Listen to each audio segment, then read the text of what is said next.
The introduction says, a chemical reaction occurs when 100 milliliters of 0.2 molar HCl is added dropwise to 100 milliliters of 0.1 molar Na3PO4 solution. The word dropwise tells us that this is a titration with HCl in the burette. Part A says, write the two net ionic equations for the formation of the major species. So if we were to write an overall equation for this reaction, it would look like this. HCl plus Na3PO4 yields H3PO4 plus NaCl, and then to balance we would add 3's. Because of the PO4 having a -3 charge, the reaction will happen in 3 separate steps. But notice how the instructions say to write two equations. So if we go back to the introduction, we see that we have 100 milliliters of 0.2 molar HCl, which means we have 0.02 moles of HCl, and 100 milliliters of 0.1 molar Na3PO4, which means we have 0.1 moles Na3PO4.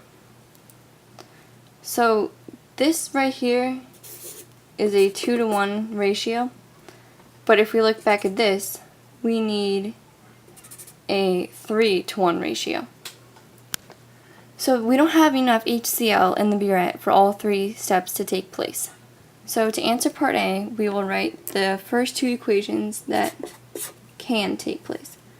So we have PO4 -3 plus H plus yields HPO4 -2, and then HPO4 -2 plus H plus yields H2PO4 negative. Okay, part B says identify the species that acts as both a Bronsted acid and a Bronsted base in the equations in part A. Draw the Lewis dot diagram for this species. So a Bronsted acid is a substance that donates an H plus ion, while the Bronsted base accepts the H plus ion. So from the equations we wrote, we can see that HPO4 -2 acts as both the acid and the base. So to draw the Lewis diagram, we'll add up the number of electrons in the valence shell. Each has 1, P has 5, O has 6, and there are 4 of them.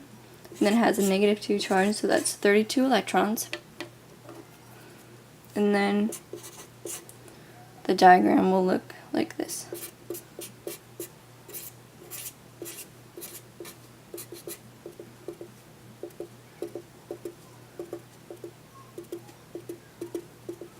With brackets and a -2 charge.